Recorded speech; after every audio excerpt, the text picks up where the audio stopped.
Welcome to the Skip and Shannon Undisputed podcast. I'm Joy Taylor. You can catch us Monday through Friday at 9:30 a.m. Eastern, 6:30 Pacific on FS1. Here's what this podcast is all about. It's an unscripted, unfiltered, undisputed version of the day's show, and there is a lot to get into in today's podcast. Skip says no doubt his Cowboys have the best rookie duo in NFL history with Dak and Zeke. Shannon claims the Packers have 99 problems and Aaron Rodgers is one. The guys debate if Conor McGregor would have a chance against Floyd Mayweather in the ring. Former NFL GM Michael Lombardi declares Dak Prescott should have been the first overall draft pick. Hall of Famer Eric Dickerson is here to predict if Ezekiel Elliott can catch his 1,800 rushing yard rookie season. Back on West Coast time, I feel like our Undisputed family bonded in New York. We're brothers. We're brothers? Do you want to see that doesn't... Brothers argue. Do you like to see your brother suffer? Yes. Oh, yes. Oh, yes. You deserve it. Hold on.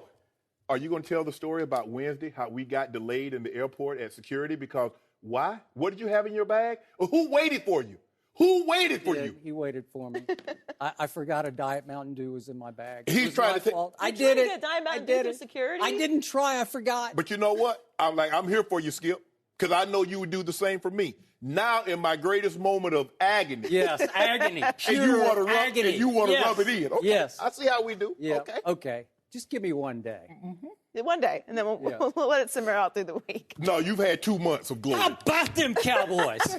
Your day coming, Skip Bayless. You knew you were coming into this. Your day is coming, Mr. Bayless. Let's start with that Cowboys win. Ezekiel Elliott had 3 touchdowns, including the game winner to seal the 35-30 win against the Steelers yesterday. Dak Prescott threw for over 300 yards and 2 touchdowns. Cowboys are now 8-1. After the game, Jerry Jones discussed the ongoing quarterback situation in Dallas. Let's take a listen. Well, I think that the longer he plays like this, the more we have a chance to have another win. And everybody here wants to do only really one thing, is win.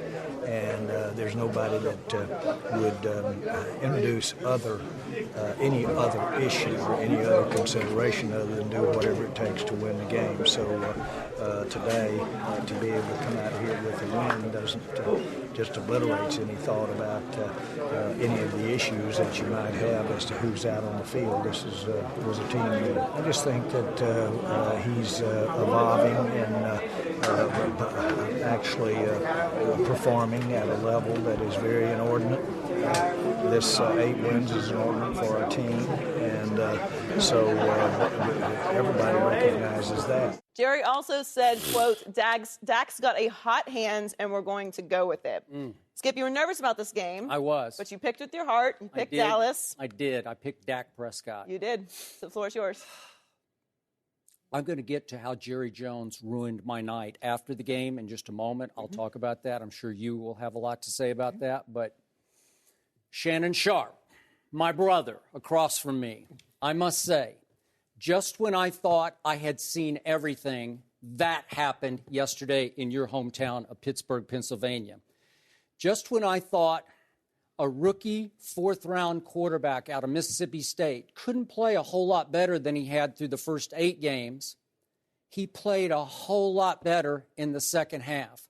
I told you on Friday in New York City that I had Dak as my NFL MVP at the halfway point, and to me, he distanced himself even further from the field yesterday, because at Pittsburgh against the great Ben Roethlisberger, in a really tough place to play, Dak Prescott played a second half for the ages. And I am not exaggerating. I'm saying for the ages. In the second half alone, after a little bit of a rocky start, Dak Prescott went 14 of 17 for 161 yards. He converted, or his offense did, 6 of 8 third downs. And his offense scored 22 second half points in Pittsburgh. Not that easy to do. And now, incredibly, Dak's only competition to me for NFL MVP through 9 games happens to be his fellow rookie from Ohio State, Ezekiel Elliott. And for sure, these two have already established themselves as the greatest rookie duo, certainly through 9 games, in NFL history. And I dare you to go find 2 others anywhere, because what they are doing is off the charts. uncharted territory for both of them. Still, in the end, to me, this game belonged to a kid from Mississippi State who was playing to keep his job. You cannot tell me that with Tony Romo now fully healthy, we'll discuss this all in the whole scenario in a minute, that if Dak Prescott had lost that game, Tony Romo would be starting next Sunday against Baltimore at Jerry World.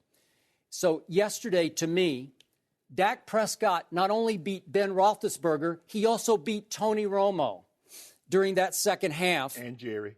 You can say he beat Jerry, too. I'll give you that.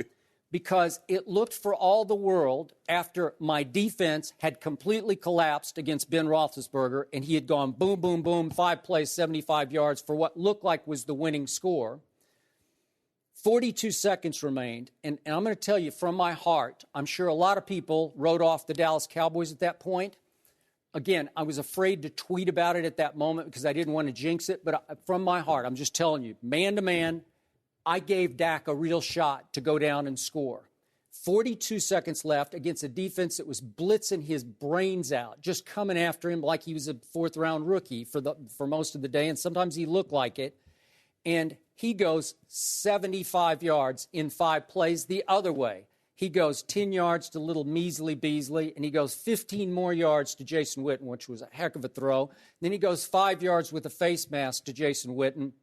And then, of course, Zeke, against a max blitz, hit the perfect crack, boom, 32 yards, game basically over, although there were 9 seconds left. But you want to talk about clutch gene? I'm already ready to put Dak up there in that rarefied air with Tom Brady or Russell Wilson as a guy who's showing me again and again, late in games, he is completely trustable. Clearly, this team is believing in Dak Prescott in ways it never trusted Tony Romo. Even though Tony could be great late in games, he could also be really awful late in games. He could throw it to the other team as quickly as he could throw it to his guys for touchdowns.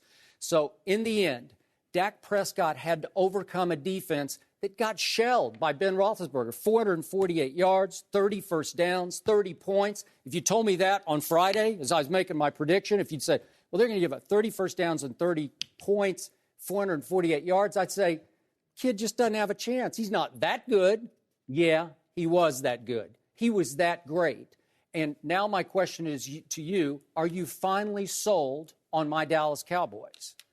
No, you get no credit. Yeah, I get lots of credit. No. And by the way, no, I'm going to give you credit. I'll tell you what I will give you credit for. Because in early August, you said the Patriots and the Cowboys would be playing in the Super Bowl. You said Dak would hold the fort down until Tony came back, and then Tony would take over. So I'm going to give you credit for that. But I'm not giving a team credit for beating 2 teams at the time that they played them had a winning record. That's the Eagles and the Packers, and we know what the Packers are, so absolutely not. Now, let me get on my soapbox. All right. The Pittsburgh Steelers was absolutely terrible. They've been terrible defensively the entire season. By the way, your Super Bowl pick. Yeah, my Super Bowl. Yes. And what was my caveat, Skip? I always said, I just need the defense to get just to be middle of the pack. Give me something because I know their offense can be dynamic. Skip, when you throw for 408 yards at home and 3 touchdowns, you're supposed to win that game. But if you allow the opposing quarterback to also throw for over 300 yards and 2 touchdowns, and the running back to rush for over 100 yards and score 3 touchdowns, you're going to lose those games, Skip. What I don't understand about the Steelers is that they continuously blitz when they're exposing the back end. That's probably the weakest area of your defense is the back end. So you constantly putting them in harm's way because they can't cover, and you continuously blitzed. How does, in the NFL, I've seen this in college, I've seen this in high school, how do you allow an NFL running back playing against other NFL players catch a screen pass and go 80 yards? That's unacceptable. That is totally unacceptable. Mike Tomlin, what happened, Skip? And we've seen this now last year. They went for 2-point conversions a lot. This year, we've only seen it a handful of times. Mm-hmm. But what happens if off the first score, off the first score. Yeah. But what happens if you don't get it? You have to chase those points for the rest of the day. They chased all day. And they were 0 for 4 yep. on 2-point conversion. Skip, And when it came down, when the rubber met the road, on a third down, the Steelers have the perfect defense call. And all you have to do, and what Big Ben and Mike Tomlin was talking about, was responsibility, doing your job, and accountability. I can't illustrate it any clearer than what we're about to show you on television. And this is the difference between winning and losing football games in the National Football League. On this third down touchdown run by Zeke Elliott. Can we get that up, please? Please, I just got to show the people at home. Now, what we got, Skip, the teacher has given you the answer to the test. Jarvis Jones has got to cross Escobar's face. Yep. Because they want him to, however you want to dress it. You want to say you want him to spill, you want him to bubble, but you got to cross his face because you know why, Skip? The cornerback is coming. They got a cat call. Look at the cornerback. Yep. So if he crosses his face, that crease is not there.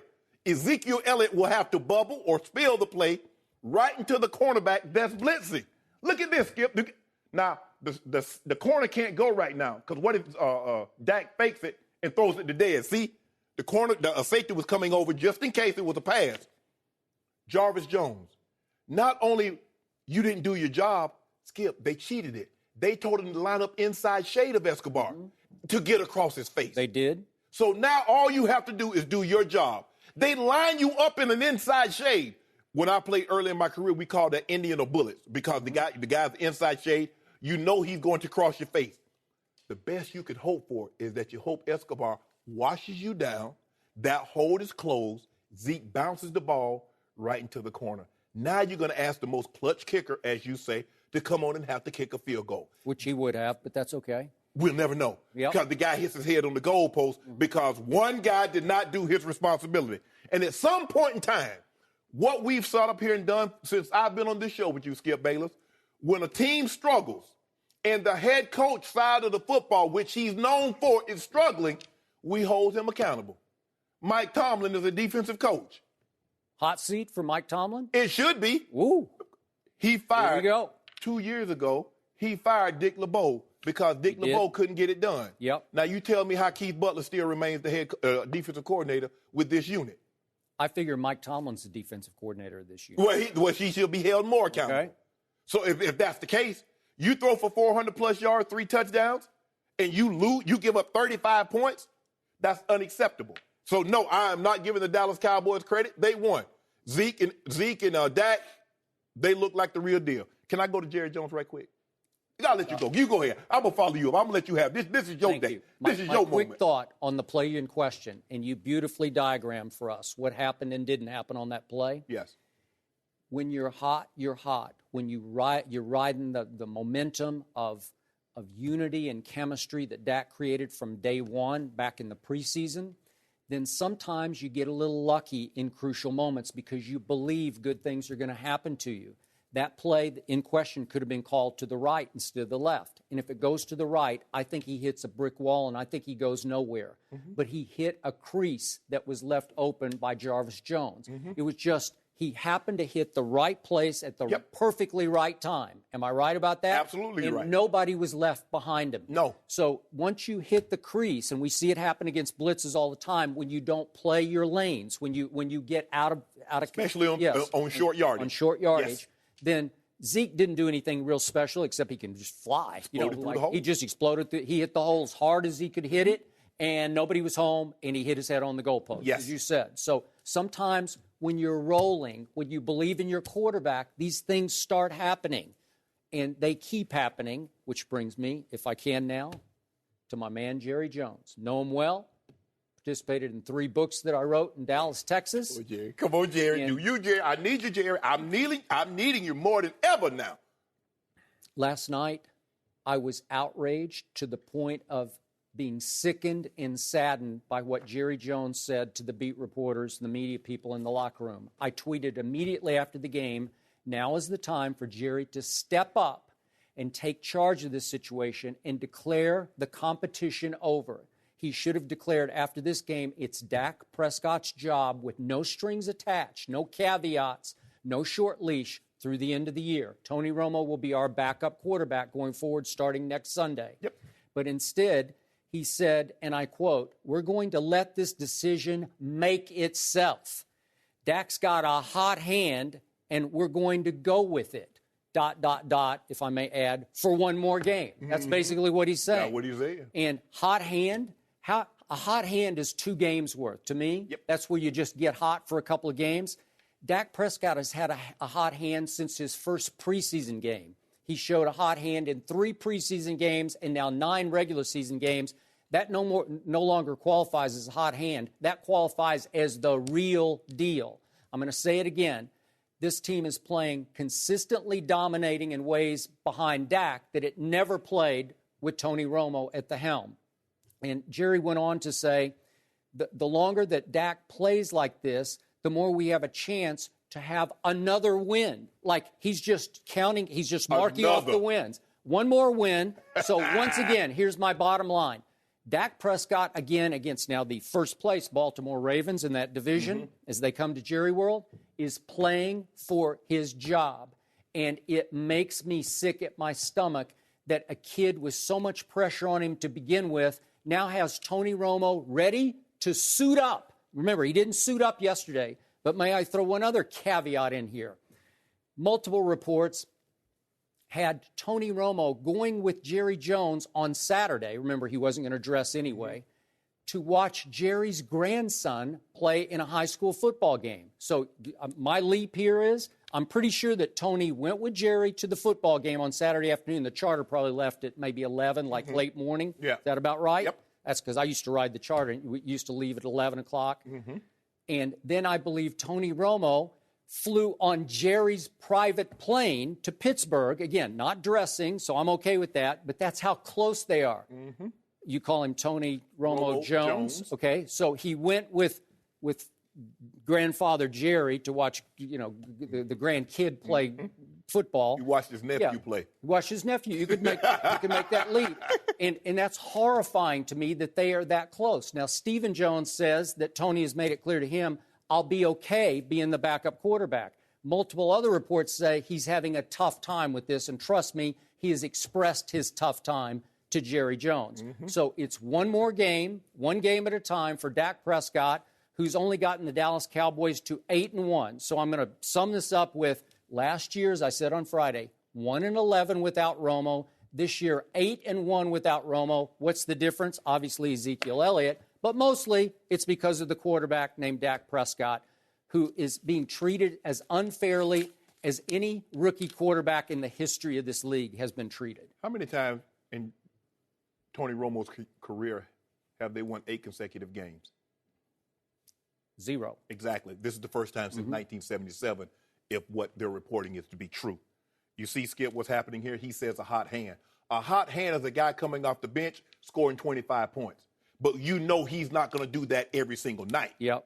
Dak Prescott has shown you since he stepped into the lineup that he's a very good quarterback, but I believe he has the makings to be an all-time great quarterback. Thank you. This is not a hot hand. This is not coincidence. It's reoccurring. So this is habit for him. He starts to believe it. You said that locker room is starting to believe in him. The coaches are starting to believe in him. The only person that matters is Jerry Jones. Jerry Jones doesn't believe in him. I agree. That's why he keeps saying this situation will play itself out. He's hoping, because he said his greatest disappointment or biggest regret would be winning the Super Bowl and Tony Romo not being the starting quarterback. But let me tell you what will be an even bigger regret or a more disappointing outcome. You messed this up. You messed this up by reinserting Tony Romo in this lineup, and this thing goes sideways. You'll never recapture it again. You would never regain. I agree. Hey, Jerry's your team. I'm sitting from a distance. I'm telling you what you're about to do, because your love and infinity and infatuation for Tony Romo Jones is about to cost your team this season. Leave well enough alone. This young man is playing too well. Skip, he got a game-winning drive. And see, the thing is, Skip, he's not selling for field goal. He got Dan Bailey in field goal range. He went in overtime and got a touchdown. He's not putting it in Dan Bailey's hand. He drove him down the field, and Ezekiel Elliott hit a crease and gashed it. So he's getting touchdowns, not field goals now. Or you can say, well, all he did was the field goal kicker had a tough job. Oh, no, bro. He got them down into the end zone. Man, look here, Jerry. Do what you want to do. Do what you want to do, Jerry. I mean, I would hate for you to do it, but then again, I just want need you to do. Don't do it in the regular season, Jerry. I need you to let Zeke go like 14-2 or 15-1, and then come playoffs in the divisional round. I need to see number 9 come out there on the field. Ooh, Skip, I'm gonna love this, Skip. I'm gonna love this. Gonna be a beautiful day. Dak Prescott was 42 seconds away from losing his job yesterday in Pittsburgh, and now he's a game away against Baltimore from losing his job again. Hey, Tony Romo will dress next Sunday. Skip, he's like he's a practice squad guy. He's week to week. Because we see practice squad guys, if you're not living up to it, it's like, this guy's not getting any better, or we think he's loafing. He's gone. So basically, your starting quarterback with 8 consecutive wins is playing for his job week to week. No mercy. Packers were blown out 47-25 by the Titans yesterday. Aaron Rodgers threw 2 interceptions and was sacked 5 times. It was Green Bay's 3rd straight loss. After the game, Rodgers put a lot of the blame on himself. Let's take a listen. But obviously, I got to play better. We got to find a way to score points. And it starts with me, and we got to be more efficient, especially early in the game when we get good field position. We just got to go back and work on ourselves. I think today was definitely a winnable game. We just didn't execute as well enough as we wanted to on offense, and obviously in the other 2 phases as well. But Minnesota lost again. We're a game back. We're kind of right where we were last week. We'd obviously love to be standing up here and after a win, but right now we got to work on ourselves and get this thing turned around. Skip, who deserves most of the blame for the Packers' loss? Yes, Joy, who does? Shannon Sharp. It felt to me, this is just my 2 cents from a distance, but watching that game the way I watched it, it felt to me like the Green Bay Packers quit on a quarterback who can also be all-pro at finger-pointing and blame deflecting. And I will remind you, last week after their loss, remember what Aaron Rodgers said about we lacked enthusiasm? Remember what Aaron Rodgers said about I'm a focused, enthusiastic player, and I don't know why we had such a lack of juice? That's pointing fingers at the locker room. You can argue he's trying to inspire it, but they've been so bad for so long that I think they needed a quarterback to stand with them instead of against them. They needed a quarterback who said, we need to look in the mirror instead of this team needs to look in the mirror, because it comes across like I'm doing my part, you're not doing your part. Correct. I realize Aaron Rodgers yesterday lost T.J. Lang and Bakhtiari, 2 of his better offensive linemen. But by the way, the Titans early on in that game lost Taylor Lewan, their excellent. All-pro. He's actually playing the best left tackle in football right now. He is. Okay, so they lost him, so maybe that's about a 50-50 split. And I thought this game turned in the beginning when Tennessee decided to onside kick to start the game, and they did not convert it. Green Bay fell on it and had 1st and 10 at the Tennessee 49. Starks was healthy, so they go Starks. Now it's 3rd and 4, and I don't know if we got this play. I asked for it, but I'm not sure we found the play. But it was Aaron Rodgers to Cobb. Yep, here it is. Low. Through low, and one of the there it is, low and behind Randall Cobb. It's a play that when Aaron Rodgers was riding high, when he was the MVP of this league, that was pitch and catch for him. And once you miss that throw to start your first series, instead of taking it right down their throat and making them pay for onside kicking, once you have to give up the football at that point and punt it, and then DeMarco Murray goes 75 yards the other way for the opening touchdown. After you punt the ball into the end zone. Yeah, there you go. Thank you. Then you're off to the wrong races, and you wind up down 21-0 after 1 quarter. That's a sign that a team has given up. And Aaron Rodgers had his receivers. He had Devontae Adams. He had Jordy. Devontae had a career-high 156 yards, and you can say a lot of them were garbage time yards. But Jordy caught 12 for 126. Cobb had only 4 for 31, so I don't know what his wavelength or loss thereof with Aaron Rodgers is. But Ty Montgomery was there. Richard Rodgers was there.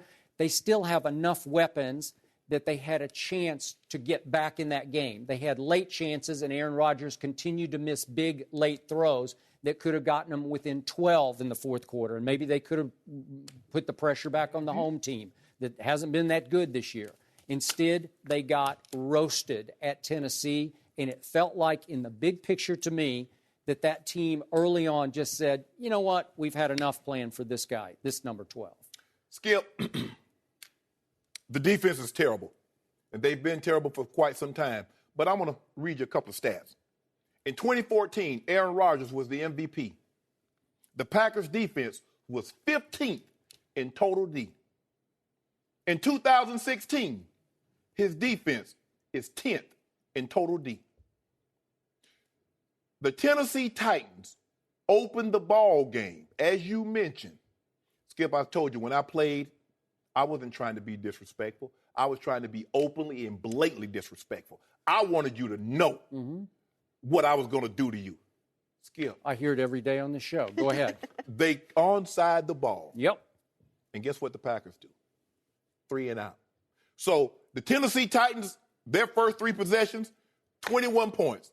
The Green Bay Packers' first 3 possessions, because although that defense is terrible, Aaron, Mr. Rodgers, 2-time MVP, Super Bowl MVP, got an opportunity to come on the football field. So in his 3 possessions, they had 12 yards.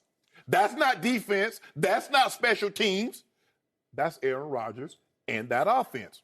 Again, okay. So the Packers had 7 possessions in the first half. They scored 3 times. Tennessee Titans have 6 possessions. They score 5 times. So what I'm trying to figure out, if your defense can't stop them, what's stopping you offensively from scoring? Why can't you score? You're getting the ball. It's not like the defense gets to come back on the field when they give up a touchdown. You bring Aaron Rodgers and those guys on the field. So what's going on, Mr. Rodgers? You told me to relax. R-E-L-A-X. You told me you were going to go home, drink you some scotch, watch the game tape, you're going to be okay. But Aaron Rodgers, if I'm a Packer fan, I need something harder than scotch. I need some hard liquor. I need something to get my mind off this here. And because this doesn't look good. You talk about, Minnesota lost again. What they got to do with you? Have you seen what you look like on tape? Minnesota lost again, but you've lost 3 in a row. You got 47 hung on you by the Titans. 47. You gave up 31 to the Colts, who the previous week at home had only scored 14. But hold on. Just because the team scores 31, that doesn't mean you can't score 32 or more. Correct. Because the team scores 47, because we've seen, you mentioned last week, Skip, Tony Romo once scored 48, but the Broncos scored 51. So there's not a amount of points that, okay, this is as many points as you can score in this ball game. Come on, Aaron Rodgers. But you know what, Skip? Healy, our producer, hadn't come in my ear and said no breaking news that Dom Capers has been relieved of his duties. So you know what? They still think this thing can be fixed. It can't. It's time. You know what? Mike McCarthy, Dom Capers, it's about time for y'all to go ahead and I sent an Uber. I sent an Uber to Tennessee for Dom Capers. Take him anywhere he want to go. Expensive ride. Hey, I don't care. Take him anywhere. Well, the Packers fans chipped in with me. They said, we got it covered, Shannon. Go take him anywhere you want to take him. But don't you bring him back to Green Bay. Mike McCarthy, I got limo service waiting on you because you were the head coach. You did win a Super Bowl. And he is calling the plays again, obviously. But I'm Ted Thompson. Hey, you need to start getting some better players in there too now. So this thing is enough to go around. But I'm not going to place it all on the defense is terrible. Let's not kid ourselves. They're bad. But Aaron Rodgers, with a worse defense statistically, the year he won the MVP. That's correct. He's not playing like the MVP that he is. He is not. He's still a great player, but he's not playing up to that level. And the way they are right now, Skip, because you can get away with a lot of things if it's like the Patriots. They haven't had a top 5 defense, but because Brady plays so great, game in and game out, he can cover that up. So when the defense is playing really bad and Brady doesn't have one of those all-time great games, they lose. That's just the way it works. So quarterback, Aaron Rodgers, you're all-time great. You can't go 3 and out. You can't get 1 first down in your first 3 possessions when your defense, you know early on. Skip, I would know early on whether or not what we had to do, especially offensively when I was in Denver or when we was in Baltimore. Look, I get it. But when your defense is struggling, you go 3 and out, the team goes 75 yards, you can't go 3 and out again, Skip, and put them back on the field. Cannot. And that's what's happening. By comparison, Dak Prescott's defense, which is not very good, No. yesterday in Pittsburgh gave up 448 yards to Ben Roethlisberger and company, 30 first downs and 30 points. And obviously, Dak got stripped on the first possession. Yep. And Ben goes whoosh, whoosh, whoosh, scored. They went for 2 and missed, obviously, but it's quickly 6-0. Did the Dallas defense quit? Did Dak quit? Nope. They just hung in and hung on and hung in and hung on. And all of a sudden, Dak pulled off, scoring 35 points to 30 for Ben. Well, did Aaron Rodgers' group hang with him? Did they try to fight for him? No. Did they try to hang in? Nope, they did not. They gave up 21 first-quarter points to a not very good team. And you have 15 third down opportunities. Yep. You go 4-15. That's 27. That's 27%. Not good Who do enough. you think you're going to beat? Here's the thing, Skip. The Cowboys know their defense isn't very good. That's not their strong suit. Mm-hmm. So what do they try to do? Possess the ball. They try. So Aaron Rodgers, you see your defense is struggling, and you continuously go 3 and out. What do you expect to happen? Not only are they struggling, but they're not creating turnovers. See, if your defense is bad, and they can, like New Orleans. See, New Orleans defense, even when they won the Super Bowl, they weren't that good, but they were very opportunistic. Yep. Sharper, I hate to mention his name, but he was very good that year. Tracy Porter. They was taking the ball away. I agree. They were giving their offense extra possessions. Mm-hmm. Now, you're hurting your defense even more because they give up one big run, and then guess what? 3 plays later, they're back on the field. Okay, Tennessee's offense goes back down the field and scores. 3 plays later, you can't do that. So, Aaron Rodgers, a lot of this got to go at your feet because you're their best player. You're their highest paid player. You play the most important position, and you are the central figure, the central theme of this team. And you're not carrying you're not carrying your end of the deal. He's not, Skip. At least 50% of the blame has to go to the quarterback. Absolutely. 1,000% agree with that. It always rubs me the wrong way whenever they mention a different team when explaining what happened in your game. Why do we want to hear about Minnesota? Yeah, I don't worry about. I didn't worry about what Seattle was doing because Seattle used to be in our division. Obviously, Skip, you know that. And the Raiders and the Chiefs. So when I was in Baltimore, I didn't worry about the Steelers or the Bengals. That was Jacksonville. They were in. Well, first of all, why am I watching Why am I watching them? And first of all, how did you know? You playing? Right. Y'all playing simultaneous. It's very confusing to me. No mercy. The Patriots lost at home to the Seahawks last night. Tom Brady tried to tie it up on a 4th down pass to Rob Gronkowski, but the play was ruled incomplete. No flag was thrown for pass interference. We're joined once again by Michael Lombardi, who spent the last 2 seasons on the Patriots staff. Michael, should a flag have been called on that last play? I thought it was pass interference. Thank you. But Wow, I'm surprised about that. oh, there you go. Now you got. But look, it was a no call. I think the game that didn't really lose the game for the Patriots. This is the second home loss for the Patriots, which is really monumental. Typically, don't lose at home. I think their defense was such a liability. And if you want to cite one play, I think the second down play, LeGarrette Blount tried to dive over. If he just stays in the hole and doesn't predetermine it, he's going to walk into the end zone and score a touchdown. Plus, So he didn't try to extend it all. The no, football well, looked like he had broken the plane. that's taught in New England. Don't Do not extend the ball. Because you don't want somebody to punch it, slap You it out don't of want your somebody hands. to punch it out of your hands. So he was doing what he was taught, which is sometimes the right thing. But I think he really missed. He predetermined the read, so he decided I'm going to jump before he needed to jump. Like Elliott would have walked in the end zone on that play, and I Cam made a terrific play to grab him around the ankles and hold him from jumping, right. keep him from jumping. Right, and I think Cam did exactly on the play. The reason why we're debating this is because you think Gronk initiated the contact, which he did, but that's what he needed to do, and then Gronk's hard to officiate. Gronk's really difficult. It's because you don't when guys get knocked off balance, you think it's Gronk's fault. So, look, I think we focus on that play. I think it should have been a call because there was a pass interference on Justin Coleman earlier in the game that I didn't think was pass interference. They thought it was on television. I thought there was an inconsistencies with those calls, but the fact remains the Patriots defense is not good enough. They have 9 turnovers, 7 of them in 2 games, 4 against her Miami Dolphins, 3 against Brock Osweiler and the Houston Texans. That's 7. They've had 2 turnovers the rest of the season all. So this defense is a liability, and it showed up yesterday. Well, that wasn't a face mask call that Richard Sherman had on Julian Edelman. I thought he did grab it, though. He grabbed the shoulder pad. Skip, tell the truth, Skip. He raked it. I don't know if he grabbed it. Skip, we brothers now. when we got to fight it out again, this Skip, that was not a call. That was not a flag. Well, they were going to, because he's entitled. Because also you also got to mention, Mike, Cam is entitled to that plot of land also. Cam Chancellor. Oh, okay. So he's entitled to that plot of land. Right. He gets to set stake to that claim also. But what I love about the way he played it, because when you get in that situation, there's only three things he can run. He can run a slant, he can run the fade, he can run the back shoulder fade. And the way Cam positioned himself, he says, I'm not letting you run the slant. Now, I've seen on tape you run the fade. I've not seen the fade stop. So I'm playing you for one thing. Right. We know we're all taught, run 1 yard, the ball's going to fall 1 yard inside the pylon. Cam tried to beat him to the spot. Gronk ran over him. I thought it was a great no call, because in a situation like that, when the game has been played as well as it had, you would hate for it to come down to a situation like that.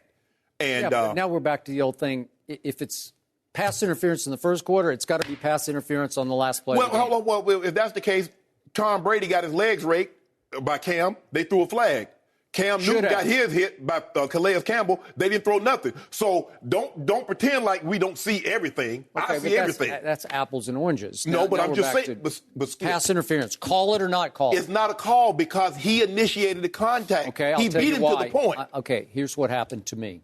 And by the way, I would think that Shannon Sharp, Hall of Fame tight end, would have the back of the tight end in this play. He's got so many agendas. Yeah, but on Friday, you won't believe this, but Shannon Sharp admitted on live national television that he thought Gronk was better than Shannon Sharp. No. Yeah. See, Skip. That's what you said. No, I heard it. It's on tape. I said he needed to win another Super Bowl and put up a few more years like he's playing now. Then we can have this discussion. But as of now... But you did say that he's on his way to becoming better than Shannon Sharp. Thank you. Yes. All right, back to the question. So here's what I thought Cam Chancellor pulled off. A sly veteran move. It was a perfectly executed flop on his part and beautifully sold flop because, again, Gronk, as he starts to challenge, Cam comes to challenge, and he puts his hands up just to stop the jam. But it wasn't a push-off. He just puts his hands up to defend himself. And then Cam reaches up very slyly and grabs hold of Gronkowski and yanks, but then lets go and falls on his back with his hands up like, who, me? I just got knocked on the ground. It's a Manu Ginobili special. It was beautifully executed because Gronk was yanked and lost his balance and fell to the ground. He's 6'6.5", whatever you call him, 275. He's not going to just trip and fall. You have to be pulled down by a very strong man named Cam Chancellor, and he got yanked on the play. There's a quick grab and pull that pulled him off the route and off the pass was fine. The pass was right on target where it's supposed to be. But I hate the call, though. I really do. I think. Look, we talked about. You hate the play call. I hate the play call because I think that's a 50-50, and we end up debating it, and we end up whether it's. I think that 3rd and 1 that I was talking about that Elliott confirms that you don't see. I think there's a perfect example of a time where if you're that close. Now they had the box stacked in there, but I think Jerry Rice is in the Hall of Fame for the greatest receiver. I was part of the team that drafted him. And he ran what they call Colorado, which was the fake slant out. And to me, that's where I think Gronk needs to really develop his game because the jump ball is great, but he's really not a jump ball. But he's so big. If he runs the slant or the out, you can't defend both of those. Right. And to me, those if you're going to use his big body moving into the ball. And I'm sure they were afraid it was going to get tipped because the Patriots have a rule that if it's going to be on the goal line, it's going to be low. If it's going to be on the back end, it's going to be high. So you've got to fall into those categories. And I just think, to me, there's got to be a better play on 4th and 1 than just, okay, let's throw it up. Josh McDaniels is one of the best coordinators in the league. It's a little bit – they should have ran their 2-point play there. They should have ran their 2-point play there. Which would be what? Which would have been different than the fade. Which would have been everybody you go in the game. Mike Tomlin must have 12 of them, but most teams go in the game with 4 of them didn't work yesterday. Yes, I know. But most teams have 2-point plays that they want to execute. That's a different, unique play. They tried to do it when they jumboed out and Brady lost the snap and kind of didn't do that. But all this is mute. To me, they lost the game for 2 reasons, and this is the most important thing in the NFL on Monday is to figure out exactly why you lost the game. That's not why they lost the game. They lost the game because their defense wasn't good enough. They made Russell Wilson looked like he belonged in the Hall of Fame. It was one of his finest hours. It was. It was. And because he threw mainly from the pocket. But see, and this was at home. Yeah. I don't think the thing is with Jerry has more fast. Gronk can't run that route because it's boom, boom, and then back out. Right. And see, Gronk doesn't have that kind of quickness. He's too big. And I get what you're saying. You want to see Gronk run something other than the fade route. But Cam took the slant away. They like to run the slant with him because he's a big body. Right. Because once he gets inside, you're on his back. He's 6'6", 270. So a defensive back that's 5'10", 5'10", 5'11", 200 pounds. I mean, think about it. And you're trying to get around him so he has a large catch radius. But for me, I just look. I know Coach Belichick. This is how he always thought. He's always going to put his best players in the best position to make a play. He believed Tom Brady and Gronk were his best players to make that play. I got no problem with the call. Right. The other thing I think we're missing here in this whole conversation is the fact that they didn't want to leave any time for Seattle. No. I think the play calling was as much affected by the poor defense as it was anything. Yeah, that's true. Because I think if you almost wanted to score on your fourth down, right? You wanted almost to score on your fourth down. They almost really were trying to milk that clock down, knowing Seattle, so they defended themselves instead of just trying to score and say, you know what, we're going to score. They scored with 46 seconds to go in the half to score the touchdown. They're rushing two, and they scored a touchdown. So to me, really, the effect of this whole thing was the defense. But this goes to show you that's why it's never too early to score. You score when you can. But I've said this before, Skip. If you want to beat the New England Patriots, especially in Foxborough, somehow you got to get to 25 points. Yep. And you got to take Rob Gronkowski away. See, you look at Edelman and you look at Martellus Bennett. They had about 14 catches for over 200 yards. They did. All that's paper cut. We can put bandages on it.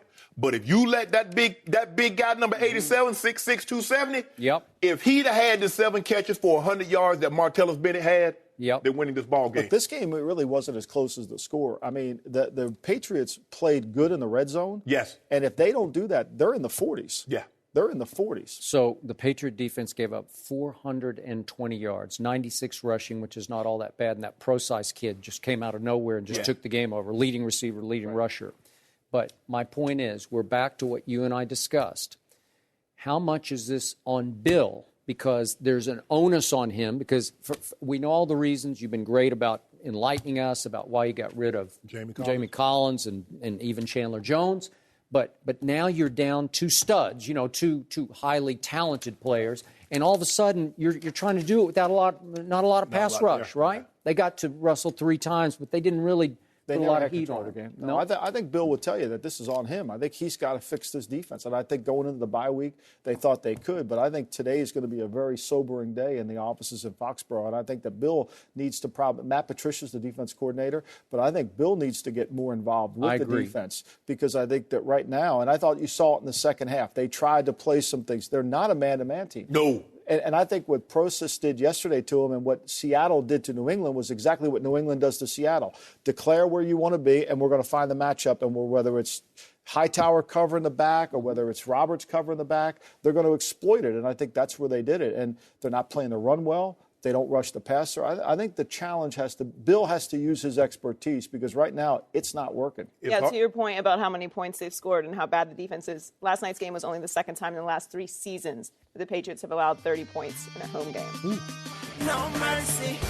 We were in New York leading up to UFC 205 for the first time in Madison Square Garden, and it didn't disappoint. Conor McGregor became the first simultaneous 2-division champ in UFC history after knocking out Eddie Alvarez in the second round Saturday night. Skip, after watching Conor on Saturday night, do you think he would have a shot against Mayweather? I'll go you one better. After what I witnessed via pay-per-view, you were there on Saturday night, but after what I witnessed, I think Conor McGregor could beat Floyd Mayweather Jr., especially as he nears 40 years of age and has pillow fight punching power left in him, if that. I got to tell you, if Floyd watched this, and I'm going to guess that Floyd did watch this, I think there's no way he would risk entering the ring. Not the octagon, just the boxing ring. We're talking about boxing here with 12-ounce gloves. All Floyd's rules, conservative, conventional boxing rules. I think that Conor McGregor would give him all he wanted. There is no way that Floyd could knock out Conor McGregor. You talk about rat-a-tat-tat, hitting him, closing both eyes. Yep. I just don't think it would happen because Conor McGregor is the baddest man on the planet. And his boxing skills, I think, are being underrated and underestimated by most people because he's got lightning hands and extreme punching power, especially with his left. It was just pathetic what he did to the lightweight champion, Eddie Alvarez. Just absolutely annihilated him and clowned him in the early in the second round. Was fighting with his hands behind his back. Like, come on. Strong jaw, superior defense and offense. And to me, he would hit Floyd and he would hurt Floyd when he hit him because he can strike, as they say in UFC. And to me, after what I witnessed, the attitude, the swagger, and the extreme talent that this young man has, it would be a handful for Floyd, especially as he nears 40. And after what I witnessed, I sat back and thought, I've been making a case he could just last 12 rounds with Floyd. I think he could beat Floyd. I hate to say never, because when you play sports, it's not scripted. So anything can happen. No one thought Pitt could beat Clemson. No one thought President-elect Trump could become president of the United States of America. Well, so, I wouldn't say no one thought it. But I'm just saying they didn't give him a strong chance. Right. So anything can happen. Yeah. But if I had to bet any amount of money that meant something to me, and if I'm betting, it's going to be my money, and it means something to me, I'm taking Floyd Mayweather. And I guarantee you, by the second round, McGregor would have a patch over his eye that said closed for the weekend. Do not open until the following weekend. You know this. I know this. I do not you need know to this. stop playing. Skip, here's what you fail to realize. There's level to this fighting. Conor is skilled. Yeah, he can take you down. But you got to understand, Floyd is not worried about a knee strike. He's not worried about a leg kick. He's not worried about an elbow or being taken down. All he's worried about is fist. Sure. Conor McGregor, if you watch the way Conor stands, I saw him in a post where he's standing next to Odell Beckham Jr. Odell Beckham Jr. looks to him like Shaq looks to me. That's how much. You ever stood next to Floyd? He's measly Beasley. He's a little guy. He's an inch shorter than. But if you look at the way he fights with a wide stance because he wants to be able to kick. He wants to be able to shoot, and he also wants to be able to block a takedown. He has to close that stance up if he wants to fight. I don't know that he does. It's unconventional for boxing, but it might work against Floyd. Floyd would hit him, Skip. That's like saying, you know what, Cam Newton, he's a great NFL quarterback. And you know what, he can also be a great defensive lineman. Oh, he can be a great cornerback. No, he can't. You thinking just because he can fight, he's a great fighter in the UFC. Now, all of a sudden, he's going to step out of there's layers. Skip, it's like an onion. There's layers here. You better stop playing. Now, Skip, I don't want you to get your feelings hurt. But if that man steps into the ring with Floyd Mayweather, okay. Okay, if you're talking about Floyd at 26, 27. I'm talking about Floyd. 40. I'm talking about Floyd right now on May 5th of 2017. I'm talking about any time. If they put on 12-ounce gloves, because anybody 140 above, that's what they fight with. Heavyweights go even hit. But if he gets in the ring, and I love Conor McGregor, it's going to be a lot of trash talking. I love it. You know I what? guarantee you he get lumped up. Yeah, lumped up. So I watched Manny Pacquiao fight with one hand, one arm, because he had one torn rotator cuff. I watched him go 12 rounds with Floyd Mayweather Jr. in Las Vegas. And when it was over, Manny looked like he had been to a picnic. There was a little red here and there, but no eyes were closed, I got to tell you. But Pacquiao is a boxer. He knows how to dodge punches. This guy don't know. What punches? Floyd can't punch anymore. When's the last time he knocked anybody? When's the last time he closed somebody's eye? You know what, Skip? Come on. You know what, Skip? I don't want money to knock him out. I want it because that's the easy way out. That's a coward's way out. Because, see, if I knock you out, there's no way. This is the guy you would have to kill to knock out. Kill. I don't want Money Mayweather to knock him out. Because, see, if he knocks him out, he's taking the easy way out. He's taking the coward's way out. I want Money Mayweather to punish him just for you. and I want him to beat him. And that patch over his eye that says closed for the weekend or closed for the holidays. Yep. Ooh, Skip, you asking for it. You know what I want to see? A little blood on Floyd's mug. That's what I want to see. I want to see some blood. Have you ever I've seen it a couple The times. only time I've ever seen it when he bit his lip, like I'm finna bust McGregor up. This guy can punch. Skip. This guy is lethal. This guy is crazy. Skip. That's what he is. He's crazy good. Skip, he is. I'm not taking anything away from McGregor. But guys have to worry about being taken down. They have to worry about knees. They have to worry about elbows. You know, after a while, Eddie Alvarez, they just boxed. They just said, Conor just said, let's just do it. Let's just duke it out right here. And he just flat out just dropped him and cold-cocked him finally. And the thing is, when they get close together, what's what the ref's going to do? He's going to separate them. That's what you don't understand. There's layers to this fight game. The layers from Floyd are that he runs and runs. He runs marathons, and maybe he could outrun Conor. I give you that much. And then guess what? He might run a marathon, but miles 3 and 4, boop, boop, boop. Miles 7 and 8, boop, boop, boop. Yeah. Mile 13, boop, boop, boop. Pity pat. That's pity all right. pat. Guess what? And I told you, round 3. Yeah. Round 7. Yeah. Round 6. Floyd. My mouth's bleeding. What happened? I'm bleeding. Skip. Somebody help me.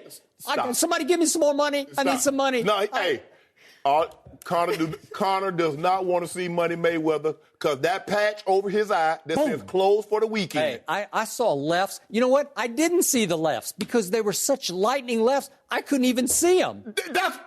They were faster than the eye. Wham! That's the punch that knocks you out. It's the Eddie ones Alvarez. you don't see. Did you see any of those punches? Because I couldn't see them. The one that Conor McGregor won't be able to see once his eyes are closed. I got to tell you, when this first became a thing, I found it difficult to believe that any UFC fighter could beat Mayweather. But Conor has backed up everything that he has said. Thank you, Joy. And if you're watching him fight, I don't. Joy was there. Hold on. She was there. I do think that Conor would give him a good fight. At what weight? What's Floyd? 147. 47? Maybe, I don't know, somewhere in there. He could probably drop to 147. He would. Conor would do anything to take this fight. He would. Well, he won't be able to. He's going to be humiliated. He will be embarrassed. He would, and he's got bricks on the ends of his arms. Woo! Way to go, You watch Joy. him hit him? Bop! Boom! Joy, put your pin down. Go to break. Take us a break. Now, all of a sudden, she goes to boxing and she goes talk about he got bricks on the end of his head. I'm watching. We're watching the same fight. That's are we not? correct. No mercy. Our next guest is a Pro Football Hall of Famer. He holds the NFL record for most rushing yards in a season and most rushing yards for a rookie. Eric Dickerson, welcome to Undisputed. Thank you very much. How are you? Good. How you doing, Good Skip? to see you. Good seeing you, too. Back from our, we knew each other in his SMU days, believe it or not. Skip didn't like us back at SMU. I always talk bad about our football team. This man had the sweetest running style, upright, goggles on, the curl. That thing was nice and juicy. You couldn't grab the curl. The curl was under the helmet. We've talked about you quite a bit on the show in relation to Ezekiel Elliott, so let's get your opinion about it right now. Ezekiel Elliott had 3 touchdowns and 209 total yards in yesterday's win over the Steelers. Elliott joined Adrian Peterson and our guest Eric Dickerson as the only players to rush for over 1,000 yards in their first 9 NFL games. So, Eric, you set the rookie rushing yard in 1983 with over 1,800 yards. How would you compare your rookie season to Zeke's? Well, his rookie season's not over yet. I think he's having a great rookie season. I talked to Zeke early in the season. I mean, I know him a little bit. And when he was struggling a little bit, first thing I told him, I said, hey, just let it happen. I said, it'll come to you, it'll happen. And it has. And I also told him, make sure you take care of that offensive line. But he's having a great year. I mean, they've got a very good football team down in Dallas. I mean, and Dak Prescott is playing very good football. So describe, in your eyes, what you see from this kid so far. What I see from him is he's playing smart now. I mean, like I said, he's letting the game come to him. He's waiting on his blocks. I mean, sometimes all he has to do is just run because, I mean, the holes are just there. How do you describe his style? I mean, his style, everybody has their own style. Yep. His style is different from my style, from Emmett's style, from Barry's style. How? I mean, he's a guy. One thing I'm impressed with him is how he picks up the blitz. And that's one thing that rookies really struggle with is the blitz packages.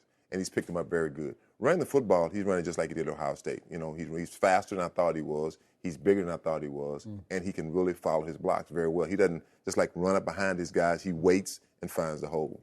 Is this guy a legitimate threat? Forget your rookie record. Is this guy a legitimate threat to your 2105?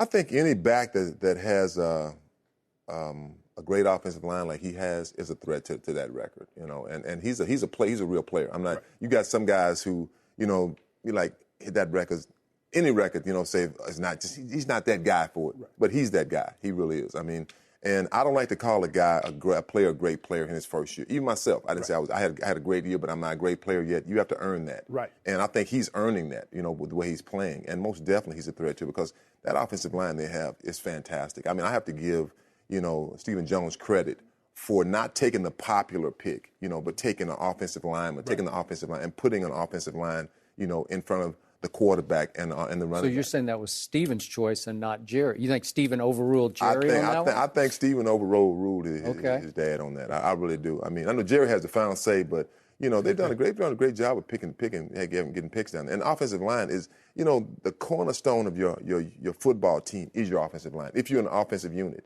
and Dallas has had offensive linemen for years. You go back to the Emmett days. I mean, I think this line may be better than that line when you look at it. I don't know about that. It was really good. It was good. It was good. I mean, because Larry Allen was on a whole different level. But you know what? You look at Eric Williams. Come on, it's the same thing. I mean, you know, because people talk about the running back as if they're dead. Like, you can get anybody, you can plug anybody back there. But it shows when you got those guys up front that knock open those holes, and it's holes here, left, right. They're everywhere. I mean, and all you have to do is just run. But you know, in order for someone to break that record, it's going to take 400-plus carries. And if you look at it, you're the only guy to go to that number and never been able to come back.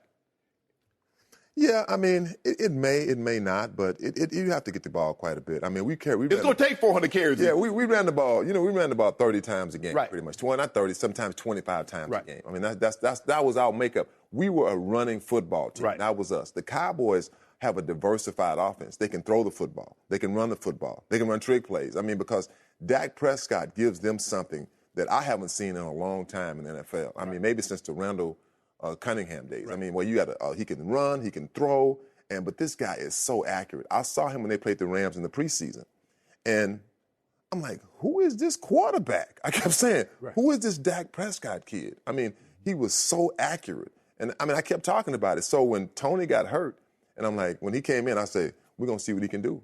And he's been the guy in Dallas. And, man, like you said, Jerry should step up and say, hey, this is our guy. And I like Tony. I like Tony as a quarterback. But, hey, I agree. You know, it's all about winning football games. And Dallas hasn't done this. I've been, 8-1, won 8 in a row since, the 70s? Right. Yeah. So that's what Skip knows Jerry better than anybody that's sitting up here. and Jerry wants validation because he went out on a huge limb in 2013, gave Tony Romo a $108 million contract, 55 guaranteed, and he said it.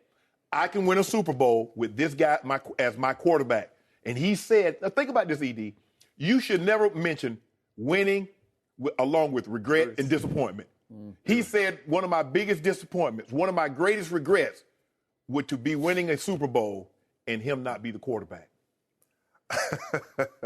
Well, look, you know, Mickey Mouse could be the quarterback if you win. We don't care who back there. Exactly. If you win a football game. That's what it comes down to. Look, we know that Jerry has an allegiance to Tony. He loves Tony. Yeah. I'm sure. One thing about the people, like the fans may not like Jerry, but the players love Jerry. Because Jerry is that owner for the players. He takes care of his guys. Right. He'll take care of Tony. But when it comes to winning and going to Super Bowls, that's a whole different animal. You want the guy that has the hot hand. And the guy who has the hot hand right now is Dak Prescott for the Cowboys. You don't interrupt that. As I recall, if memory serves, your quarterback in L.A. your first few years was Dieter Brock. Am I right about that? Remember Dieter Brock? 1 year. 1 year. 85. Vince Ferragamo, my first year. Vince was the first couple. Mm-hmm. But you were feeding you the football 30 times a game. I don't see how Ezekiel Elliott can get to 1808, and I definitely don't see 2105 because that is just that to me. The wear and tear to get to 2105 is just, it's beyond comprehension. I don't know, did that How did you feel that offseason after 2105? I'll tell you this. After my first year, probably around week 11 or 12, if you look at my numbers, they start to drop off because I was tired. I was not used to a 16-game season coming out of college, really 20 games. And around week 12, I was like, man, I can't wait for this to be over. Matter of fact, I went from 225 to 212. I just dropped that much weight. I was that kind of beat down. And the next year I said, I'll be more prepared for the next season. I'll be ready for it. And I was. But even then, it gets to a point where, okay, I'm getting kind of beat. Every week, like we'd be on a flight. I don't forget, we flew to Chicago, played Chicago. And John Robinson, I think I carried the ball 36 times that night. Right. And we left there and went to New Orleans. And on the flight over, he came and said, Eric, he said, I got a question for you. I said, yeah. He said, can you do it again? I knew he was talking about it. I said, yeah. He said, 30, you can carry about 30. I said, I can do it. I carried 30 that time.